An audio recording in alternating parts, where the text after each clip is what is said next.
Capítulo 1. Tomás de Torquemada. E todo aquele que vos matar pensará estar prestando um bom serviço a Deus. Jesus. Corria o ano de 1490. A mão fanática e assassina de Tomás de Torquemada infundia terror a gentes de Espanha, porque o Santo Ofício funcionava desenfreado e infernal, remetendo ao mundo das almas, depois dos mais cruéis martírios, milhares e milhares de filhos de Deus. Como simples questões de cisma pudessem levar as mais notáveis criaturas ante o Santo Ofício, bem assim como a ausência de cisma algum, contanto que outros interesses convenientes à Igreja Católica o determinassem, eis que em todos os corações havia muito lugar para os mais temíveis prognósticos. Se para alguns o problema consistia em ser herético, fosse lá pelo que fosse, para outros o problema estava cingido ao simples fato de ter posses ou posições que fossem desejadas pelos senhores do Santo Ofício. Em nome do purismo religioso, caudais de lágrimas corriam, antes que viesse correr o sangue ou antes que as labaredas tostassem milhares de corpos. A máquina infernal do Santo Ofício funcionava perfeitamente, organizadamente, estando suas peças e engrenagens estendidas aos mais distantes rincões da Espanha. Afora a gente superior e diretamente autorizada, outros havia que funcionavam a bem de mais afastados servidores da forja de terrores. Os interesses eram tantos e de tal modo se haviam tornado complexos por causa da multidão de objetivos pessoais que elementos da mesma infernal maquinação se encontravam e mutuamente se espionavam, sem terem disso a menor ideia. Eu, Leonor, simples camareira de abastadíssima família, fora introduzida a funcionar a bem dos tentáculos infernais, em parte por amedrontamento e em parte em função de melhor posição social. De tal modo, as coisas se foram passando, progredindo, avolumando, que em pouco tempo meus felizes amos estavam envolvidos nas malhas do Santo Ofício, terrivelmente culpados, tendo aparecido até mesmo fartos documentos comprovantes de culpa, documentos que, bem sabia eu, foram totalmente forjados. E depois de estarem os elementos visados e dentro das garras do Santo Ofício, acusados com aquela montante imensa e tenebrosa de escritos culposos, quem iria dizer alguma coisa em contrário? E mesmo que uma voz se levantasse, de que adiantaria sem ser para jogar essa mesma voz contra a máquina usurpadora e sanguinária? As fogueiras eram o final de um longo processo de tortura. Muitas vezes foram rogadas pelo amor de Deus para dar fim a um longo e desesperador programa de maceração geral. Pelo menos, depois de alguns momentos de tortura cruel, soaria como verdadeira carta de alforria. Meus amos foram aprisionados, sujeitos a forçadas respostas, e seus bens foram confiscados. Deus, o Cristo e a Igreja Católica foram os instrumentos usados pelos sanguinários e perversos elementos do Santo Ofício, para que milhares de inocentes se tornassem culpados, roubados e ferozmente assassinados. Minha participação foi a princípio por medo, mas de pouco em pouco já não era assim, porque uma onda não sei de que tenebrosas províncias do meu ser manifestou-se com arrebatadora violência, tornando-me a mais fiel e compenetrada de todas as defensoras da causa inquisitorial. Os porões e os corredores, os pavimentos de reclusão e as celas, por certo que marcaram por ali a minha passagem. agora transformada em alguém que era temida ao extremo. A Igreja Católica devia ser, acima de tudo, rica e poderosa, ainda que tudo no mundo findasse. Como diziam seus representantes máximos, um só poder devia reinar sobre almas, corpos e bens materiais.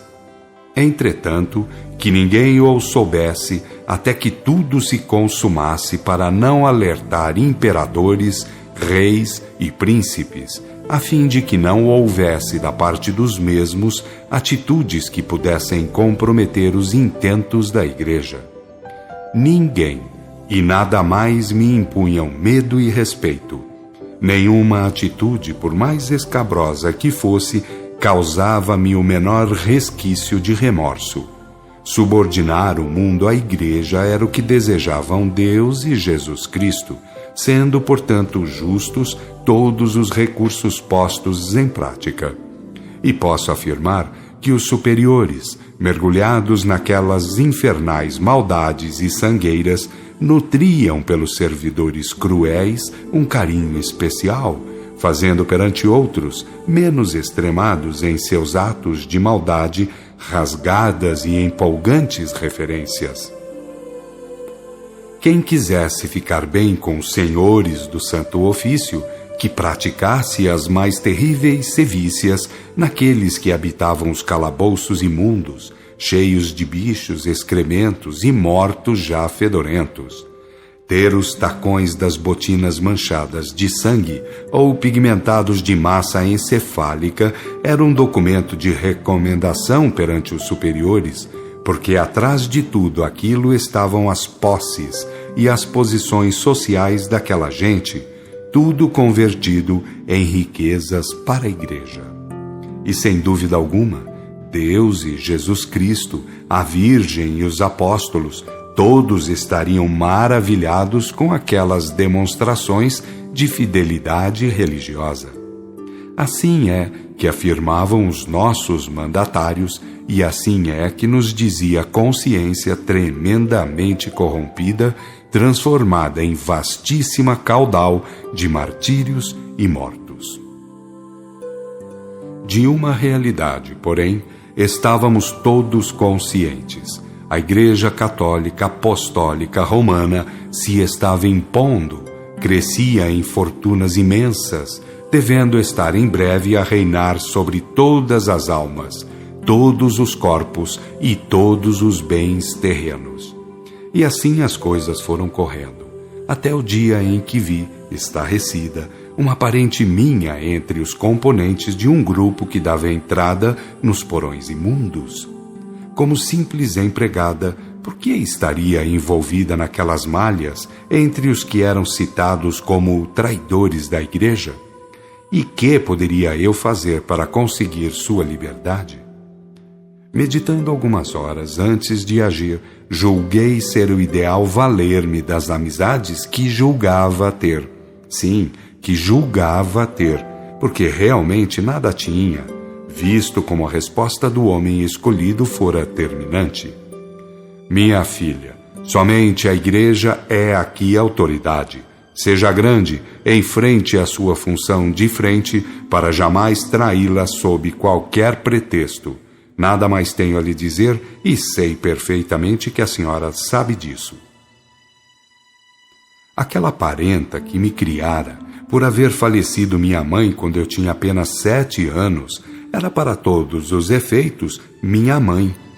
E por que motivo, sendo apenas uma empregada, agora envelhecida sob o peso dos anos e dos muitos sofrimentos, devia entrar para aqueles mortíferos tratamentos? Saí diante do meu chefe como que embriagada, tonta, pernas bambas, coração oprimido. Fui chorar dentro de um compartimento sanitário, o lugar onde se podia ter alguma certeza de não haver sombras espiãs, porque de tal modo as coisas se passavam que uns aos outros se desconfiavam de vida e morte. E aquele que tivesse a infelicidade de ser apanhado em suspeita, para efeito de disciplina sobre quantos pudessem saber do caso, seria eliminado prontamente, sem ter tempo para alegar direito algum de defesa. Que todos ficassem, pois, alertas contra o menor vestígio de suspeita. Aquela noite foi terrível, porque tive de enfrentar a realidade da tragédia em plena consciência. Tive febre, gritei, fiz com que 2 companheiras de quarto não pudessem dormir, e no terceiro dia, frente ao médico, não era capaz de sustentar-me de pé. Convém chamar o padre Marcial, disse o médico, vendo-me naquele estado e sabendo, em parte, o que ocorria. Quando o padre Marcial chegou, o médico levou-o a um canto, nada tendo eu ouvido da conversa havida entre ambos. Recebi uma palmadinha do padre na testa, acompanhada de uma efusiva gratidão pelos serviços prestados à Santa Madre Igreja. Saí carregada e fui colocada num leito que fora colocado em um quartinho escuro, num fim de um corredor sombrio. Disseram-me que estaria livre de ruídos e se foram. Dentro de minutos, vinha uma companheira com um bule e me fazia tomar um pouco de amargo líquido. Era, disse-me, um grande calmante nervoso. Dormiria e acordaria melhor, porque o meu mal era esgotamento, produto de ingentes esforços desenvolvidos em prol da causa sagrada. Dormi, realmente, muitas horas a fio, mas acordei tendo pela frente o tremendo drama que minha consciência vivia. O semblante de minha segunda mãe não saía da minha frente. Olhava-me com aquela ternura com que me criara. Revivia os dias da infância, da juventude, sempre envolvida pelos seus cuidados maternais. E como podia estar ali, num porão imundo, entregue a tantos sofrimentos?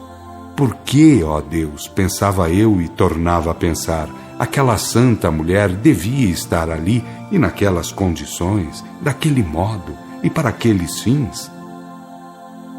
Bem sabia que a família fora envolvida nas malhas do Santo Ofício, cujos terrificantes olhos se voltavam muito mais para os bens e as posições de milhares de pessoas do que mesmo para as questões religiosas. E se a família estava nas garras sanguinárias do Santo Ofício, quem seria ela, quem seria eu para libertar alguém ou se libertar? Muitas vezes cheguei a pensar que devia estar de fato realizando alguma coisa a bem de Deus, a defender os interesses da Santa Madre Igreja. De tal modo a mecânica infernal me conspurcara a consciência que cheguei a me julgar uma servidora fiel do céu. Mas agora, frente à minha segunda mãe ali trancafiada, sujeita àquelas mortíferas brutalidades, tinha a mais plena certeza de que tudo aquilo eram crimes e mais crimes acumulados, coisas de homens gananciosos, infernalmente entregues ao serviço das trevas. A febre aumentou. A noite foi passada em sobressaltos e o médico, no dia seguinte, abanou a cabeça pesarosamente. Assim, minha filha, você não vai, precisa reagir, precisa ter coragem. Também abanei a cabeça, mas sem dizer nada, porque a minha fala seria um decreto de morte.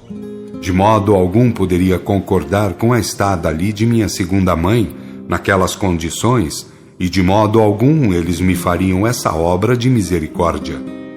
O Santo Ofício teria, querendo, milhares de servidores fiéis, mas os inocentes não poderiam ter um, sequer de modo algum. Tome um pouco de chá, durma e coma bastante, disse-me o médico, porque você está a se enfraquecer muito depressa. É apenas uma questão de depressão nervosa, nada mais. Porém, se não cuidar de si reagindo, terminará mal. Veio o bule, veio muita comida, veio a mais terrível noite daquela hedionda existência. No dia seguinte, Padre Marcial visitou-me apresentando seus pêsames pelo estado em que me encontrara, Todavia, com ares piegas, salientou que meu lugar estava garantido no céu, pela severidade com que me dedicara à defesa da Santa Madre Igreja. Quem, disse ele, com todas as forças de sua alma, se desliga dos infantis laços do mundo para se ligar à grandeza da Santa Madre Igreja, certamente está com um lugar garantido entre os bem-aventurados do Senhor.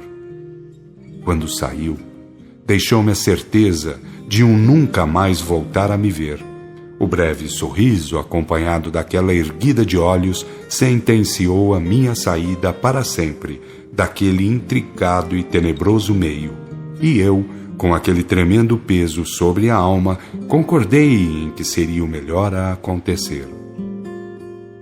Foi uma expectativa cruel saber que seria envenenada, mas tinha a certeza de que, acima de tudo, era melhor findar de repente do que ser torturada nos porões imundos para findar comida pelos vermes e parasitos. E aqui vos falo hoje que tudo aquilo foram nonadas em face do que posteriormente aconteceu.